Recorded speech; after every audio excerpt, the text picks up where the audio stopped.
खुर्ची खाली ती जरा खुर्ची पण वर घ्या रे, एकदम खाली गेली ती, वर घे.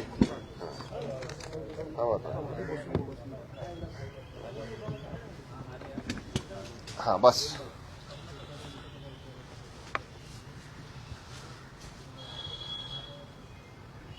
करू सुरू करू.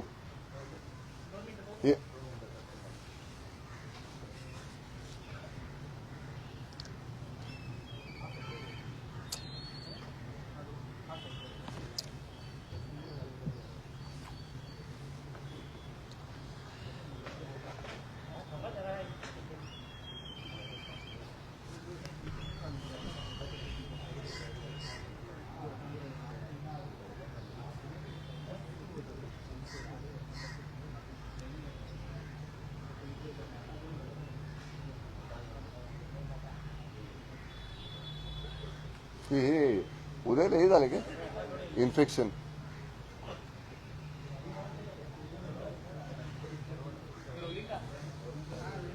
चला स्टार्ट. काल मुंबईमध्ये शिवतीर्थावरती इंडिया आघाडीची देश पातळीवरची एक सभा या ठिकाणी झाली. प्रत्येक आघाडीला युतीला आपापल्या सभा घेण्याचा जरूर अधिकार आहे, त्याच्याबद्दल आम्हाला काही म्हणायचं नाही. परंतु शिवतीर्थ हे ज्या ठिकाणी यापूर्वी वंदनीय हिंदू हृदय सम्राट शिवसेना प्रमुख स्वर्गीय बाळासाहेब ठाकरे साहेबांच्या सभा व्हायच्या, त्याच व्यासपीठावरती त्याच ठिकाणी वंदनीय शिवसेना प्रमुखांचे सुपुत्र माननीय उद्धवजी ठाकरे साहेब त्या सभेमध्ये होते. आणि एक शिवसैनिक म्हणून अनेक शिवसैनिकांना जसं वाटलं तसंच मलाही वाटलं आश्चर्य काल, की माननीय उद्धव ठाकरे साहेबांच्या भाषणाची सुरुवात जरूर हातामध्ये आता उद्धव ठाकरे साहेबांनी वंदनीय बाळासाहेब ठाकरे साहेब घालायची तसं रुद्राक्षाची माळ हातात घातलेली आहे, परंतु भाषणाची सुरुवात माझ्या तमाम हिंदू बांधवांनो, भगिनींनो आणि मातांनो, हे जसं शिवसेना प्रमुख करायचे तसंच नंतर उद्धव ठाकरे साहेब करायला लागले. ते पण त्यांच्या भाषणाची सुरुवात तशीच करायची. पण का कोणास ठाऊक कालच्या त्यांच्या भाषणाची सुरुवात तशी झाली नाही, याचं महाराष्ट्रातल्या तमाम हिंदू बांधवांना, भगिनींना, मातांना आश्चर्य वाटलं की हा संगतीचा परिणाम आहे का? कारण ज्यांच्या संगतीनं माननीय उद्धव साहेब त्या ठिकाणी बसलेले होते त्या लोकांना आणि समोर जे लोक सभा ऐकायला होते त्या लोकांना कदाचित तमाम हिंदू बांधवांनो, भगिनींनो आणि मातांनो असं बोललेलं रुचणार नाही, आवडणार नाही. आणि म्हणून असं माझं स्पष्ट मत आहे की हा उच्चार हा जाणीवपूर्वक काल उद्धव ठाकरे साहेबांनी त्या सभेमध्ये टाळला. हा नंबर 1. आपण सगळ्या माध्यमांनी पाहिलं की शिवतीर्थावर जेव्हा सभा व्हायच्या आणि विशेषतः वंदनीय बाळासाहेब ठाकरे साहेब बोलायचे तेव्हा ठीक आहे, बाळासाहेब ठाकरे साहेबांचं शेवटचं भाषण त्या सभेमध्ये असायचं, साहेबांच्या भाषणानंतर सभा संपायची. ठीक आहे, कालच्या सभेमध्ये माननीय राहुल गांधीजी होते, माननीय पवार साहेब होते किंवा अनेक मोठे नेते होते म्हणून कदाचित त्यांची भाषणं नंतर झाली असतील. परंतु उद्धव ठाकरे साहेबांच्या भाषणाचा वेळ जर पाहिला, किती वेळ भाषण केलं, आणि इतर नेत्यांचा, राहुल गांधीजींचा असेल किंवा इतर नेत्यांचे भाषण जर पाहिलं तर उद्धव ठाकरे साहेबांच्या पेक्षा राहुल गांधींचं भाषण हे जास्त झालं, उद्धव साहेबांचं भाषण खूप कमी झालं. मग जाणीवपूर्वक कालच्या सभेमध्ये उद्धव ठाकरे साहेबांना कमी वेळ दिला गेला होता का? म्हणजे यापूर्वी मुंबईच्या शिवतीर्थावर ठाकरेंचं जे भाषण व्हायचं ते आकर्षण असायचं, त्या सभेचं ते प्रमुख भाषण असायचं सभेचं. परंतु कालच्या त्यांच्या इंडिया आघाडीच्या सभेमध्ये भाषणामध्ये सुद्धा माननीय उद्धवजी ठाकरे साहेबांना दुय्यम स्थान दिलं गेलं होतं. हे या कृतीवरनं या ठिकाणी स्पष्ट झालेलं आहे.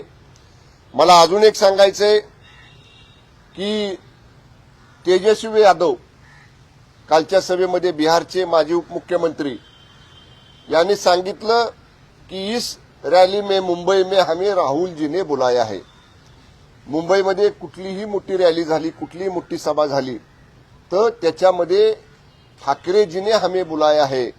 मुंबईमध्ये येऊन जाणीवपूर्वक उद्धव ठाकरे साहेबांचा नामोल्लेख त्यांच्या इंडिया आघाडीतल्या एका घटक पक्षाच्या प्रमुख नेत्यानं टाळलेला आहे.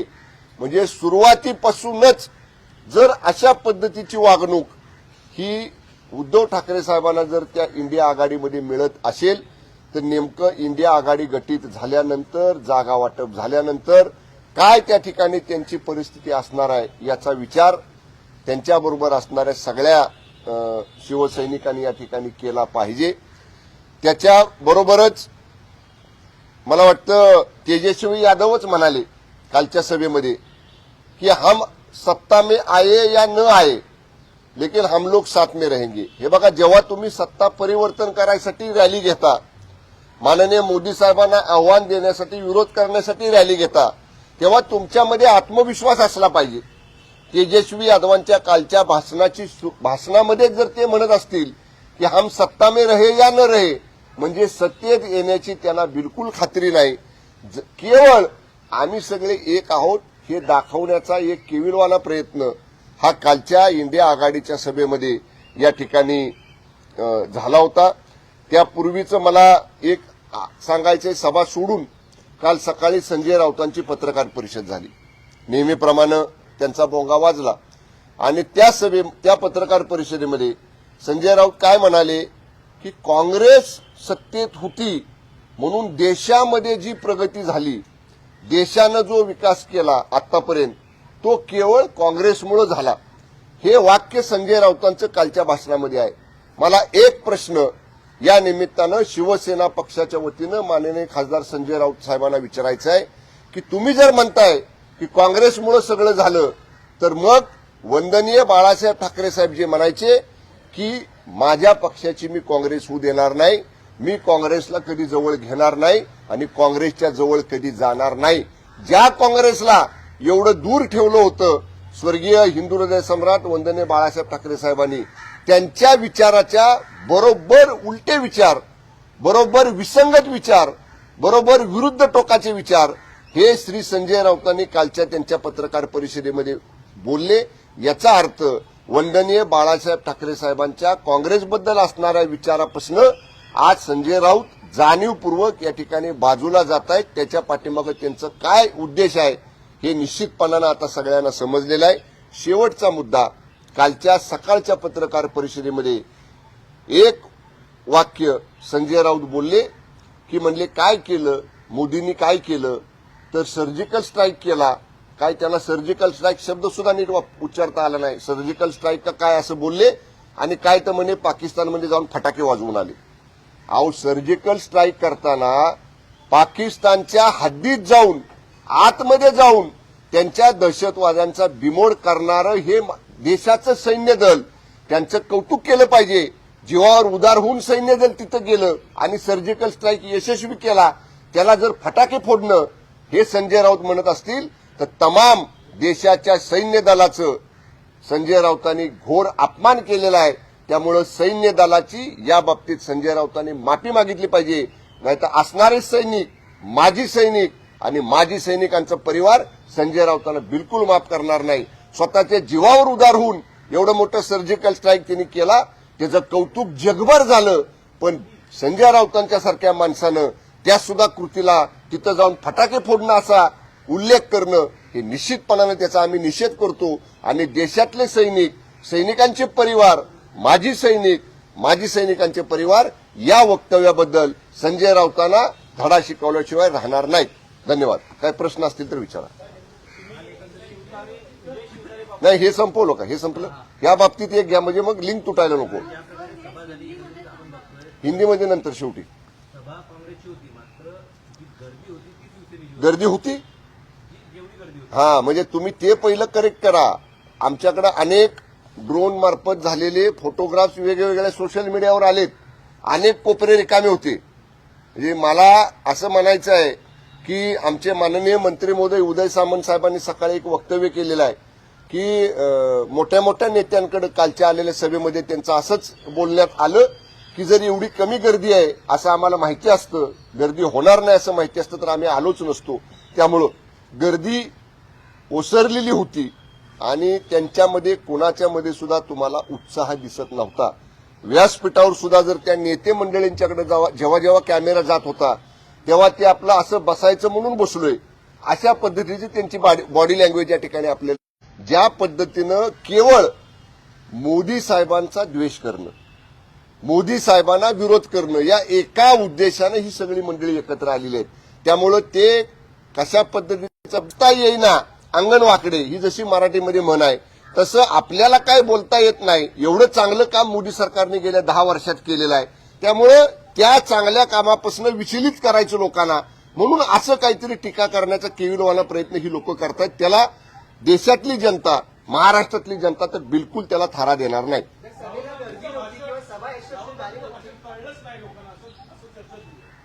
नाही, मी बघत होतो, म्हणजे मी बघितलं जाणीवपूर्वक की बाबा माननीय राहुल गांधी साहेब बऱ्याच दीर्घ कालावधीनंतर मुंबईमध्ये येत आहेत आणि सभा घेत आहेत.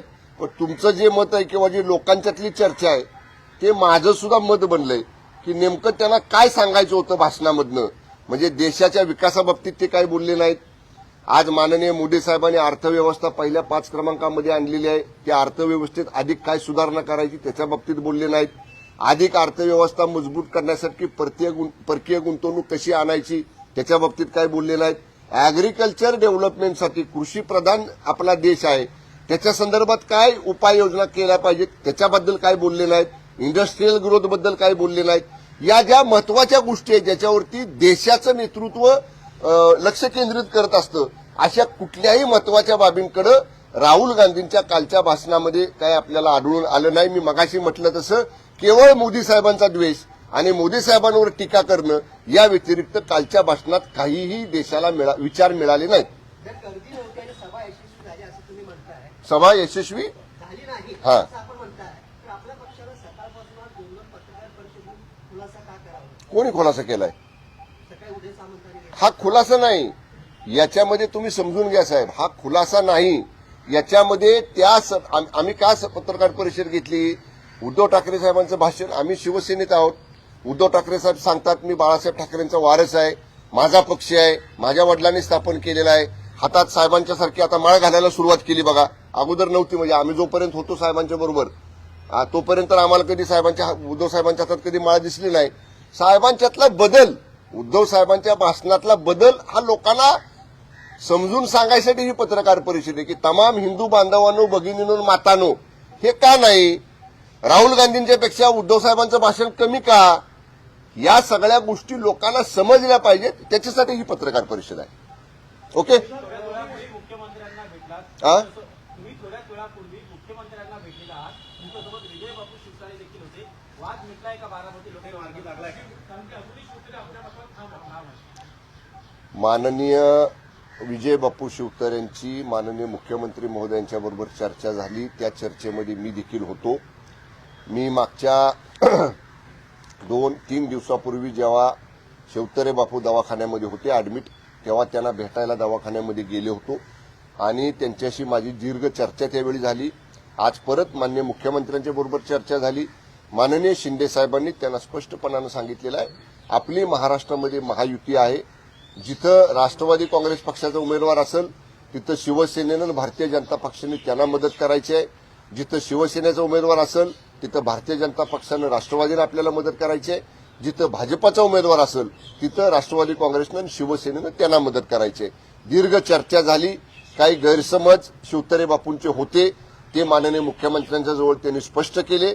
इथून पुढे कसं काम करायचं पुणे जिल्ह्यामध्ये विशेषतः याच्या बाबतीत सुद्धा माननीय मुख्यमंत्र्यांच्या बरोबर चर्चा झालेली आहे.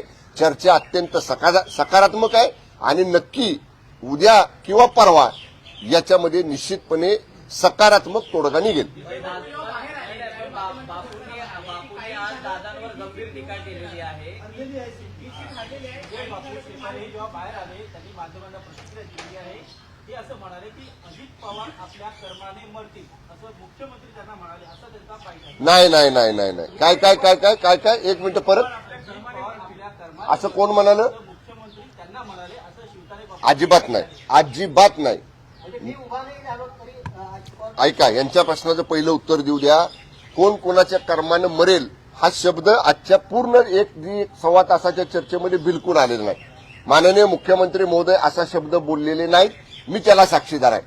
शिवतरे बापूंचं एक म्हणणं होतं की ती जागा अडचणीमध्ये आहे, ती जागा निवडून येण्यामध्ये जेवढं सोपं वाटते तेवढं सोपं नाही. त्याच्यावरती माननीय मुख्यमंत्री महोदयांनी सांगितलं सोपं नसेल तरी आपल्याला ती जागा काही झालं तरी निवडून आणायची आहे.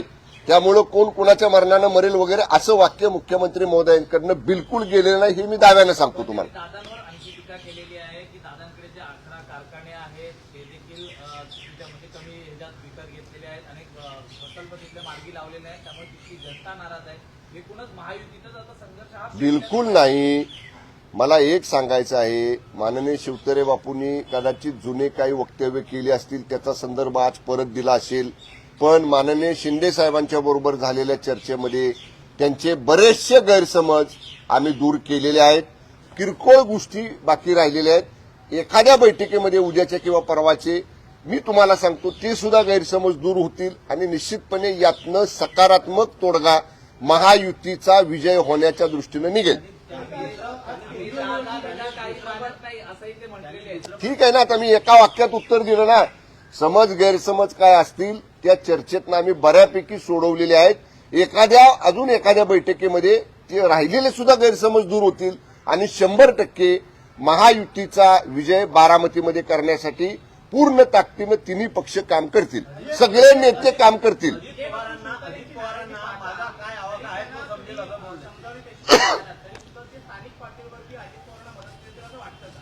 माननीय शिंदे साहेबांचा आदेश मान्य करायचं त्यांनी कबूल केलेला आहे. पक्षाचा जो निर्णय होईल, पक्षाचा जो आदेश असेल तो मला मान्य राहील हे देखील त्यांनी सांगितलेलं आहे.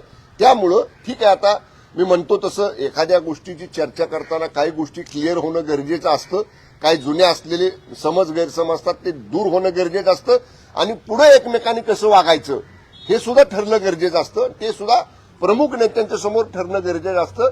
मी दाव्यानं सांगतो आपल्याला एखादा दिवस वाट बघा, परवा दिवशीपर्यंत यातनं सकारात्मक मार्ग निघेल. केंद्रीय निवडणूक आयोगाने आज काही तडकाफडकी बदल्या करायचे आदेश दिले. मुंबई महानगरपालिका आयुक्त इक्बाल सिंग शैल यांची बदली करण्याचे आदेश केंद्रीय निवडणूक आयोगाने. काय कारण आहे अचानक ही बदली? मला कल्पना नाही त्याची, कारण मी सकाळपासून आपण म्हणताय तसं आमच्या सगळ्या राजकीय बैठकांच्या मध्ये होतो, माहिती घेतो आणि सांगतो. त्यांनी सर 3 वर्षापेक्षा अधिक किंवा आधीचे जे आयुक्त असतील उच्च प्रशासक त्यांची बदली करणं आवश्यक आहे, कारण लोकसभा निवडणूक आहे, आचारसंहितेमध्ये त्यांची बदली करणं आवश्यक आहे. मात्र ते केलं गेलं नव्हतं. अखेर केंद्रीय निवडणूक आयोगाने पाऊल उचललेले त्यांचीच एकत्रितने देशभरामध्ये जे वरिष्ठ अधिकारी आयएस अधिकारी त्यांची देखील त्यांनी बदली केली. ठीक आहे ना, हा केंद्रीय निवडणूक आयोगाचा कदाचित अधिकार असेल की अशा काही गोष्टी त्यांच्या निदर्शनाला आल्या तर त्या गोष्टी राज्य सरकारला सांगून त्याच्यावर कारवाई करणं, त्यामुळं नियमित कामकाजाचा भाग असू शकतो. मला अधिक याची सविस्तर माहिती नाही, कदाचित मुख्य सचिवांकडनं मी त्याची माहिती घेतो आणि सांगतो आपल्याला. जरा मराठी संपलं का? नॅशनल कॉन्फरन्सचे नेते महायुतीका केलेली आहे. महाराष्ट्र सदन हे काश्मीरमध्ये उभारला जाणार आहे. महाराष्ट्र सदन काश्मीरमध्ये उभारलं जाणार आहे. उमर अब्दुल्लांनी सांगितलंय की ऑक्टोबर नंतर निवडणुका होतील, आमची सत्ता आली तर आम्ही पाहू ते कसं होतंय ते. हे उद्धव ठाकरे साहेबांना मान्य आहे का? आता हाच प्रश्न आपण जर माननीय उद्धव ठाकरे साहेबांना विचारला, आज काश्मीरमध्ये वरती अमरनाथकडे देवाला जाणाऱ्या लोकांना महाराष्ट्र सदनचा तिथे उपयोग होणार आहे. महाराष्ट्र सदन हे मराठी बांधवांच्यासाठी आहे, हिंदू बांधव भगिनी जे तिथे श्रीनगरमध्ये काश्मीरमध्ये त्यांच्यासाठी आहे. म्हणजे जे फारुख अब्दुल्ला जे माननीय उद्धव ठाकरे साहेबांचे शेजारी बसले होते काल, तेच म्हणतात की महाराष्ट्राचं सदन काश्मीरमध्ये कसं होतं आम्ही बघतो आणि त्यांच्या शेजारी उद्धव ठाकरे साहेब बसतात. याच्यावरनं विचार करा की आता उद्धव ठाकरे साहेब सत्तेसाठी पुन्हा कोणाला जवळ घेणार आहेत आणि कोणा कोणाच्या जवळ बसणार आहेत. याच प्रश्नाचं फारुख अब्दुल्लांच्या आम्ही तर सांगतोच, आम्ही काही केलं तरी बांधणारच महाराष्ट्र सदन जो निर्णय सरकारने घेतलाय, पण याच्यावर उद्धव ठाकरे साहेबांची काय भूमिका आहे त्यांनी आता स्पष्ट करावी. लवकरच होईल,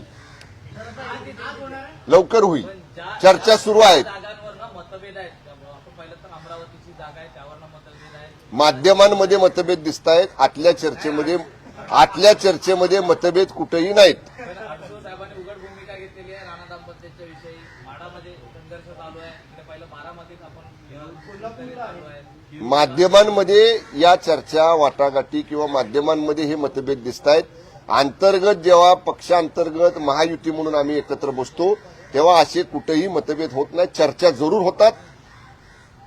समज एखादा किंवा गैरसमज एखादा जरूर असतो, पण तो चर्चेतनं समन्वयातनं कुणालाही नाराज न करता हे व्यवस्थित कसं सोडवायचं हे शिंदे साहेबांना, फडणवीस साहेबांना, दादांना अत्यंत व्यवस्थित माहिती आहे. त्यामुळं काहीही होणार नाही. तुम्ही ज्या गोष्टींची वाट बघताय की काहीतरी होईल महायुतीमध्ये बिघाडी, तशी बिलकुल होणार नाही. ती बातमी तुम्हाला मिळणार नाही.